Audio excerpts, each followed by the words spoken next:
Hello నేను శేషరావు. సమస్యలను పరిష్కరించుకోవడం అనేది ఒక్కొక్కరు ఒక్కొక్క పద్ధతిని అనుసరిస్తూ ఉంటారు. ఇప్పుడు ఏపీ ఎన్జిఓ అధ్యక్షుడు విద్యాసాగర్ రావు గారు చాలా నైస్గా ఎప్పటి నుంచో పెండింగ్లో ఉన్నటువంటి సమస్యలను ఒక్కొక్కటిగా పరిష్కరించుకుంటూ వస్తూ ఉన్నారు. ఈ ప్రభుత్వంతో లైజనింగ్ చేయడంలో ఆయన చాలా వరకు విజయం సాధించారని చెప్పుకోవచ్చు. ఎందుకనంటే ఆయన ఆధ్వర్యంలో ఇప్పటి వరకు ప్రభుత్వం కూటమి ఏర్పడిన తర్వాత 6,000 కోట్లకు పైగా గత బకాయిలను రాబట్టగలిగారు. ఇప్పుడు దాదాపు 60 నెలలు పెండింగ్లో ఉన్నటువంటి కరువు బత్యాన్ని 1,100 కోట్ల రూపాయలని ఇప్పుడు రాబట్టారు. దీని కారణంగా సంక్రాంతి సందర్భంగా దాదాపు 2,25,000 మంది ఉద్యోగులు, 2,65,000 మంది పింఛన్దారులు వీళ్ళు సంక్రాంతి పండుగను జరుపుకుంటున్నారు. వాళ్ళ ఖాతాల్లో 40 నుంచి 60,000 రూపాయలు పడ్డాయి. ఇంతకన్నా సంక్రాంతి ఏముంటుంది ఉద్యోగులకి? 60 నెలల క్రితం పెండింగ్, 60 నెలల పెండింగ్ కరువు బత్యం. కరువు బత్యం అని అంటేనే ఉద్యోగులు కరువు వచ్చిందో అని అనుకుంటారు. సరే, వాళ్ళు ఏదన్నా అనుకొని, వాళ్ళు డిఎల్ అనుకొని, లేదంటే ఏదన్నా అనుకొని 1,100 కోట్ల రూపాయలు ఇప్పుడు పింఛన్దారులకి అలాగే ఉద్యోగులకి వాళ్ళ ఖాతాల్లో వేశారు. పింఛన్దారులకేమో డైరెక్ట్గా సిపిఎస్ ఖాతాల్లో పడిపోతుంది, ఉద్యోగులకేమో వాళ్ళ ఖాతాల్లో ఆల్రెడీ జమ అవుతాయి జిపిఎస్ ఖాతాల్లో. సో ఇది ఒకటైతే, సరెండర్ లీవ్కి సంబంధించినటువంటి పెండింగ్ దాదాపు 110 కోట్ల రూపాయలు అవి కూడా పోలీసులకి ఇచ్చారు. అంటే ఈ ప్రభుత్వం, కూటమి ప్రభుత్వం వచ్చిన తర్వాత బకాయిలని చెల్లించడంతో పాటు 60 నెలల్లో కరువు బత్యాన్ని క్లియర్ చేసింది అని అంటే, ఇక రాబోయే రోజుల్లో మిగిలినటువంటి పెండింగ్ సమస్యలు ఏమున్నాయి, పెండింగ్ డిమాండ్స్ ఏమున్నాయి? ఉద్యోగులకి సిపిఎస్ రద్దు, తర్వాత పిఆర్సీ వేయించుకోవటం, డిఏలని పెంచుకోవటం, ఇవే కదా. ఒక సమస్య తీర్చిన తర్వాత, ఒక డిమాండ్ తీర్చిన తర్వాత మిగతా డిమాండ్లకు వెళ్ళడం అనేది కామన్ ఉద్యోగులకి. ఇది తీర్చారు కదా, 60 నెలల పెండింగ్ బకాయిలు ఇచ్చారు కదా అనేటువంటి సంతృప్తి తాత్కాలికమే ఉంటుంది. సంతృప్తి ఎప్పుడంటే ఆ రోజే, పడిన రోజే, తర్వాత మళ్ళీ మామూలే. ఇప్పుడు 6,500 కోట్ల బకాయిలు, 60 నెలల పెండింగు, కరువు బచ్చు ఇవన్నీ ఇచ్చారు కదా. అలా అని చెప్పేసి ఈ ప్రభుత్వానికి కోఆపరేట్ చేద్దాం అని చెప్పి విద్యాసాగర్ రావు గారు చెప్పరు. విద్యాసాగర్ రావు గారు కానీ, లేదంటే ఏపీ ఎన్జిఓ సంఘాలు కానీ, మనం రైట్సే అడుగుతున్నాం ప్రభుత్వాన్ని, మనకు కొన్ని బాధ్యతలు కూడా ఉన్నాయి, ఆ బాధ్యతలు కూడా మనం ఖచ్చితంగా స్వీకరించాల్సిందని చెప్పి ఎక్కడ చెప్పినటువంటి దాఖలాలు ఉండవు. ఏదన్నా ఒక చెప్తే 1-2 సార్లు చెప్పి ఉండొచ్చాము.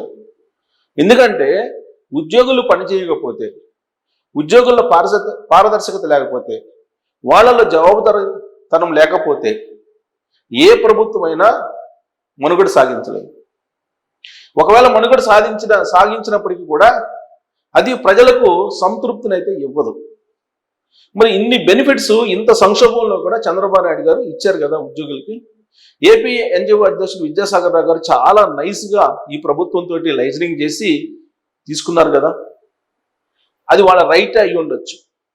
మరి రెస్పాన్సిబిలిటీస్, ఈ ప్రభుత్వం వచ్చిన తర్వాత రెవెన్యూ సమస్యలు ఏమన్నా పరిష్కరించారా? కొన్ని అవినీతి తగ్గేలాగా ఏమన్నా చేయగలిగారా? ఈ రెండు చేయాల. పోనీ సంపదని సృష్టించేటువంటి ఐడియాస్ ఏమైనా ఇచ్చారా?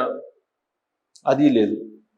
పోనీ చంద్రబాబు నాయుడు గారు ప్రభుత్వానికి 100% సహకరిస్తున్నారని అంటే ఆయనే చెప్పారు, ఉన్న సమస్యలను పరిష్కరించండి అని చెప్పి ఫైల్స్ పంపిస్తే, లేని సమస్యని క్రియేట్ చేస్తూ ఫైల్స్ని కొత్త వాటిని తయారు చేస్తున్నారు అనేటువంటి విషయాన్ని చంద్రబాబు నాయుడు గారు ముఖ్యమంత్రి హోదాలో చెప్పారు కదా. రెవెన్యూ సమస్యలు ఎందుకు పరిష్కరించట్లేదని చెప్పి రివ్యూ మీటింగులు పెట్టి కలెక్టర్లకి, జాయింట్ కలెక్టర్లకి, ఆర్డీఓలకి, వీళ్ళందరికీ, రెవెన్యూ డిపార్ట్మెంట్కి ఏం చెప్పారు? నేను ఒత్తిడి తీసుకొస్తున్నాను, అయినప్పటికీ కూడా మీరు ముందుకు కదలట్లేదు అంటే ప్రజలే చూసుకుంటారు అని చెప్పేసి ఆయన అన్నారు కదా. చంద్రబాబు గారు ఎప్పుడు కూడా ఆచితూచి మాట్లాడుతూ ఉంటారు. ప్రజలే చూసుకుంటారు అని చెప్పేసి అనే స్థాయికి వెళ్ళారంటే వీళ్ళు ఎంత ఆయన ఇసుకిచ్చి ఉంటారు. లేదంటే ఆ మాట అంటారు కదా, ప్రజలే చూసుకుంటారంటే, అంటే ప్రజలు తిరగబడితే ఉద్యోగుల పరిస్థితి ఏంటి? కొన్ని లక్షల మంది ప్రజలు, కోట్ల మంది ఉన్నారు కదా, వీళ్ళు మహా ఉంటే ఉద్యోగులు మొత్తం కలిపి 8 లక్షల మంది ఉన్నారు. దాంట్లో రెవెన్యూ డిపార్ట్మెంటు ఒక 1,00,000 మందే ఉంటారు, 1,00,000-1,50,000 ఉంటారు. ఈ రెవెన్యూకి సంబంధించినటువంటి ఉద్యోగులతోటే తలనొప్పి ప్రభుత్వానికి, ఏ ప్రభుత్వానికైనా. అలాగే పోలీస్ డిపార్ట్మెంట్ అనేది రక్షణ కల్పిస్తుంది. కనీసం దాంట్లో కరప్షన్ ఉన్నా అల్టిమేట్గా రక్షణ కల్పించడంలో వాళ్ళ అహర్నిశలు నిరంతరం ఉంటారు. రాత్రింబగళ్ళు ఒకళ్ళు పనిచేయాల్సి ఉంటే పనిచేస్తారు కూడా. ఎందుకంటే వాళ్ళకి మార్గదర్శకాలు అలా ఉంటాయి. పోలీస్ డిపార్ట్మెంట్లో వాళ్ళ డిసిప్లినరీ మార్గదర్శకాలు కూడా డిఫరెంట్గా ఉంటాయి. సరే, వాళ్ళలో ఏదో కొంతమంది కరప్షన్ చేసినా కానీ వాళ్ళు ఖచ్చితంగా రాత్రింబగళ్ళు పనిచేస్తున్నారు. ఎవరికి ఏ బాధ వచ్చినా, ఎవరికి ఎలాంటి రక్షణ కావాలన్నా ఇమీడియట్గా మనకు గుర్తొచ్చింది పోలీసు. వాళ్ళ చేతనైతే వాళ్ళు చేస్తున్నారు. మరి రెవెన్యూ డిపార్ట్మెంట్కి వచ్చింది. ఈ రెవెన్యూ డిపార్ట్మెంట్ వల్లే ప్రభుత్వానికి తలనొప్పులు, ప్రభుత్వానికి చాలా నష్టం జరుగుతుంది. ఏపీ ఎన్జిఓల్లో బాగా నాయకత్వంలో పైనుండే లేయర్ కూడా ఎవరో తెలుసా? రెవెన్యూ డిపార్ట్మెంట్కి సంబంధించి. మరి వాళ్ళు ఈ రెవెన్యూ సమస్యలు మనం పరిష్కరించాలి, ఇది ప్రజల సమస్యలు కదా. ఇప్పుడు కరువు బత్యం తీసుకున్నా, లేదంటే నెల 1వ తారీఖు జీతాలు తీసుకున్నా, ఇవన్నీ కూడా ప్రజలకు సంబంధించిన డబ్బులు కదా. వాళ్ళు డైరెక్ట్ గానో ఇండైరెక్ట్ గానో కట్టినటువంటి పన్నులే కదా మనం శాలరీస్ తీసుకుంటుంది ప్రతి నెల.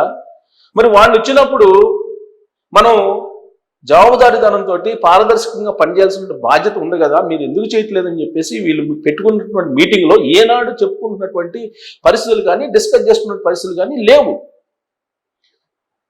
మరి ఎలా మారాలి? ప్రజల సమస్యలు తీర్చకుండా డబ్బులు రమ్మంటే ఎలా వస్తాయి?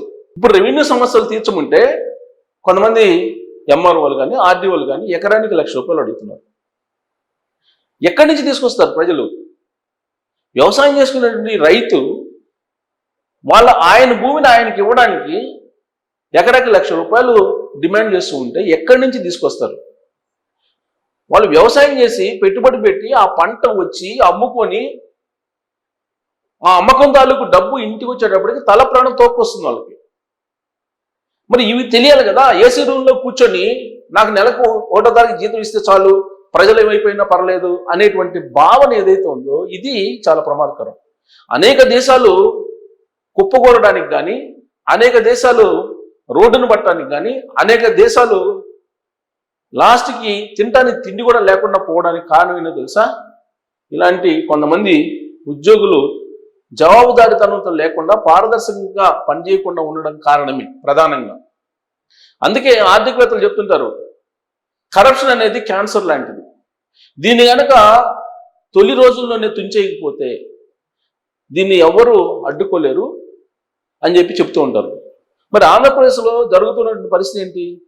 రెవెన్యూ సమస్య, ల్యాండ్ టైటిలింగ్ యాక్ట్ అనేది బండ తప్పులతో ఇచ్చారు, రీసర్వే చేయలేదు అనేది వాళ్ళకి తెలుసు రెవెన్యూ డిపార్ట్మెంట్కి. మరి ఎందుకు దాన్ని పరిష్కరించలేకపోతున్నారు? ఇంతమంది యంత్రాంగం ఉంది, 1,100 కోట్ల రూపాయలు కరువు వచ్చింది అని చెప్పి కరువు బత్యం తీసుకున్నారే, 60 నెలల పాటు కరువు బత్యం తీసుకున్నారే. మరి 1,100 కోట్ల రూపాయలు, మరి ఈ డబ్బు ఎక్కడి నుంచి వచ్చింది? ప్రజలు శ్రమ నుంచి కదా, ప్రజలు కష్టించి పనిచేస్తే కదా, మీకు డైరెక్ట్గా ఇండైరెక్ట్గా ఉన్న ట్యాక్సులు కడితే కదా వచ్చింది. ఈ డబ్బు ఎక్కడి నుంచి వస్తుంది? వాళ్ళు ఇచ్చేటువంటి డబ్బుతోటి మళ్ళీ వాళ్ళ మీదనే పెత్తనం చేస్తూ, మేము సేవకులం కాదు, మేము పెత్తనం చేయడానికి వచ్చాము అనేటువంటి యాంగిల్లో పాస్బుక్ అడిగితే ఎకరకు ₹1,00,000 అడుగుతున్నటువంటి పరిస్థితి కొంతమంది ఉద్యోగుల్లో ఉందంటే వాళ్ళని ఏం చేయాలి? సరే, ఇప్పుడు 1,100 కోట్ల రూపాయలు ఉద్యోగులకు ఇచ్చారు. మరి ఇక్కడ ఎలా బ్యాలెన్స్ చేయాలి అనేది ప్రభుత్వం ఆలోచిస్తూ ఉంటుంది. ఇప్పుడు కూడా చెక్స్ అండ్ బ్యాలెన్స్ చేస్తూ ఉంటారు. ఈ చెక్స్ అండ్ బ్యాలెన్స్ చేస్తూ ఏం చేస్తారో తెలుసా? ఆంధ్రప్రదేశ్ పౌరుల మీద, ఆంధ్రప్రదేశ్ సమాజం మీద, ఆంధ్రప్రదేశ్ ప్రజల మీద లైఫ్ ట్యాక్స్ మీద 10% అదనంగా సెస్ వేశారు. ఇప్పుడు తాజాగా మీరు ఎవరైనా సరే కారు కొన్నా, మోటార్ బైక్ కొన్నా, మీకు గతం కంటే ఇప్పుడు 10% లైఫ్ ట్యాక్స్ పే చేయాల్సి వస్తుంది అదనంగా. అంటే ఇక్కడ 1,100 కోట్లు ఇచ్చారు కాబట్టి దీన్ని మళ్ళా లాక్కోవాలి, బ్యాలెన్స్ చేయాలి, ఎక్కడో దగ్గర బ్యాలెన్స్ చేయాలి కదా. ఇప్పుడు ఉద్యోగులకి ఇచ్చారని అంటే దాన్ని ఎక్కడో దగ్గర కరెంట్ ఛార్జీల రూపంలోనో, ట్రూ అప్ ఛార్జీల రూపంలోనో, లేదంటే ఇతరతర మార్గాల్లోనో రాబట్టాలి. ఇప్పుడు ఏం చేస్తున్నారు? కరెంట్ ఛార్జీలు పెంచడానికి లేదని చెప్పి చంద్రబాబు గారు చెప్పారు. దీంతో ఇప్పుడు ఆదాయ మార్గాలు ఏమున్నాయని చెప్పేసి అన్వేషించారు. ఆదాయ మార్గాలు అంటే ప్రజల మీద భారం మోపడం కాదు, ప్రజల మీద భారం మోపకుండా ఆదాయ మార్గాలను క్రియేట్ చేయడం అనేది అది టాలెంట్ అంటే ఉద్యోగులకి. కానీ ఇప్పుడు ఏం చేస్తున్నారు? మీకు చిన్న బండి కొన్నా కానీ మీకు ఇప్పుడున్నట్టు లైఫ్ ట్యాక్స్ మీద 10% అదనంగా సెస్ వసూలు చేస్తున్నారు. ఇది దేనికి వసూలు చేస్తున్నారు అని అంటే రోడ్ల మరమ్మతులకి, రోడ్ల భద్రతకి, రోడ్ల నిర్వహణకి అని చెప్తున్నారు. మరి టోల్ ట్యాక్స్ ఎందుకు వసూలు చేస్తున్నారు? దీనికి సమాధానం ఎవరు చెప్పరు. డబ్బులు దండుకున్నామా ప్రజల నుంచి, ఆ డబ్బులు ఉద్యోగులకు ఇచ్చామా? ఇదే కాన్సెప్ట్ నడుస్తుంది అక్కడ. మరి ఇది ఎన్ని రోజులు నడిపిస్తారు, ఎన్ని సంవత్సరాలు నడిపిస్తారు? ఇలానే నడుపుకుంటూ పోతే ప్రజలు అయిపోతారు, సమాజం అయిపోతుంది, ఆంధ్రప్రదేశ్ రాష్ట్రం ఏమైపోతుంది? ఉద్యోగులకి కరువు భత్యం ఇచ్చినందుకు నేను ప్రశ్నించట్లేదు. వాళ్ళ రైట్స్ లేదంటే వాళ్ళకి సేవ చేసినందుకు ప్రజల నుంచి, ప్రజల శ్రమని డబ్బు రూపంలో 1100 కోట్ల రూపాయలు ఇచ్చారు. 60 నెలల కరువు భత్యం హ్యాపీగా అకౌంట్స్లో పడింది.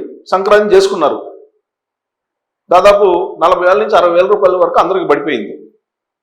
సరే, మళ్ళీ నెక్స్ట్ డిమాండ్స్ తీసుకొస్తుంటారు. ఎందుకంటే విద్యాసాగర్ గారు ఉన్నారు కాబట్టి విద్యాసాగర్ గారు ఏదో ఒక రకంగా టైం చూసి సరైనటువంటి సమయంలో సరైనటువంటి విధంగా ట్యాకిల్ చేస్తాడు. ఈయనకి ఆ గుర్తింపు ఉంది. సో ఈ ప్రభుత్వం దగ్గర నుంచి మళ్ళీ ఇంకొక 6,500 కోట్ల రూపాయలకి మళ్ళీ ఫైల్ పెట్టారు. ఎందుకంటే దాదాపు 20,000 కోట్ల రూపాయలు బకాయి ఉంది వీళ్ళకి.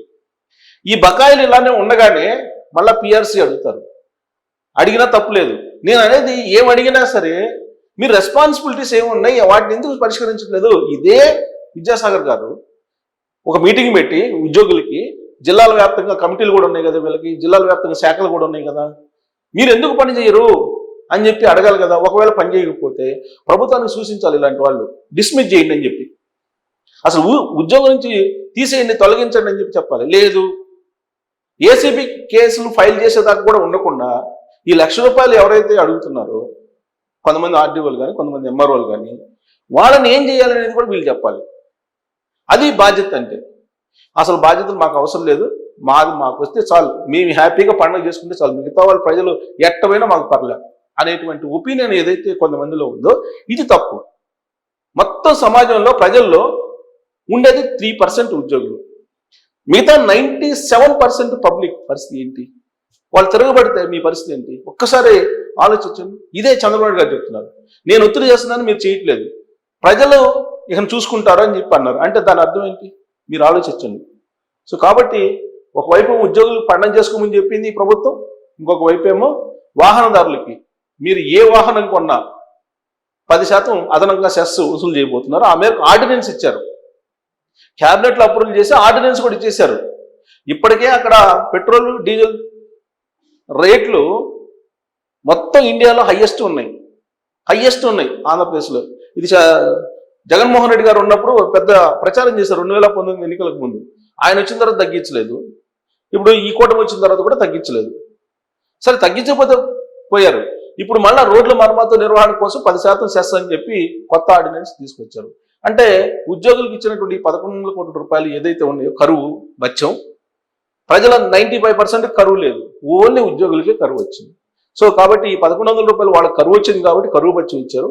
ప్రజలకి బాగున్నారు కాబట్టి ప్రజలు వాళ్ళ నుంచి ట్యాక్స్ రూపంలో, సెస్ రూపంలో ఈ 10% లాక్కునేందుకు ప్రయత్నం చేస్తున్నారు. మరి ఇంత చేస్తున్నప్పుడు ఉద్యోగుల్ని వాళ్ళ చేత పనిచేయించేటువంటి బాధ్యత కూడా ఈ ప్రభుత్వం మీద ఉంది కదా, లేదంటే డిస్మిస్ చేయాలి కదా. మరి డిస్మిస్ చేసే పరిస్థితి ఉందా అనే దాని మీద మీరు కామెంట్ చేయొచ్చు. Thank you.